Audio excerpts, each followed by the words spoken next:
ನಮಸ್ಕಾರ, ನಾನು doctor Deepu Chengappa, consultant pulmonologist. ಇವತ್ತೊಂದು ವೆರಿ ಇಂಪಾರ್ಟೆಂಟ್ ಟಾಪಿಕ್ ಬಗ್ಗೆ ಮಾತಾಡ್ತಾ ಇದ್ದೀನಿ.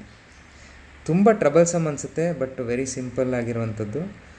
ಯೂಶ್ವಲಿ ಈಗ ತಾನೇ ಹುಟ್ಟಿರೋ ಮಕ್ಕಳಿರ್ಬೋದು, 1 ವರ್ಷಕ್ಕಿಂತ ಕಡಿಮೆ ಇರೋ ಮಕ್ಕಳಿರ್ಬೋದು, ಏನಾಗುತ್ತೆ ಅಂತ ಹೇಳಿದ್ರೆ ಮೂಗು ಈ ರೈನಿ ಸೀಸನಲ್ಲಿ ಬ್ಲಾಕ್ ಆಗಿಬಿಡುತ್ತೆ. ಗೊಣ್ಣೆ ಹೋಗಿ ಮೂಗಲ್ಲಿ ಕಟ್ಕೊಳ್ಳಿಕ್ಕೆ ಶುರುವಾಗುತ್ತೆ. ಅದರಿಂದ ಏನಾಗುತ್ತೆ ಅಂತ ಹೇಳಿದ್ರೆ ಮಗುವಿಗೆ ಉಸಿರಾಡಲಿಕ್ಕೆ ತೊಂದರೆ ಆಗ್ತಾಯಿರುತ್ತೆ. ಗುರು ಅಂತ ಉಸಿರಾಡುವಾಗ ಸೌಂಡ್ ಬರ್ತಾ ಇರುತ್ತೆ. ಇದರಿಂದ ಏನಾಗುತ್ತೆ, ಮಗುಗೆ ಬ್ರೆಸ್ಟ್ ಫೀಡಿಂಗ್ ಮಾಡುವಾಗ ಮಗು ಹಾಲು ಕುಡಿತಾ ಇರುತ್ತೆ. ಇಮಿಡಿಯೇಟಾಗಿ ಸ್ವಲ್ಪ ಹೊತ್ತಾದ್ಮೇಲೆ ಮೂಗು ಕಟ್ಕೊಳ್ಳುತ್ತೆ, ಮಗುಗೆ ಉಸಿರಾಡ್ಲಿಕ್ಕೆ ಆಗೋದಿಲ್ಲ. ಬ್ರೆಸ್ಟ್ ಫೀಡಿಂಗ್ ಬಿಟ್ಟು ಆ ಕಡೆಗೆ ಹೊರಳಾಡಿ ಪುನಃ ಒಂದು ಸಲ ಬ್ರೆಸ್ಟ್ ಫೀಡಿಂಗ್ ಶುರು ಮಾಡುತ್ತೆ.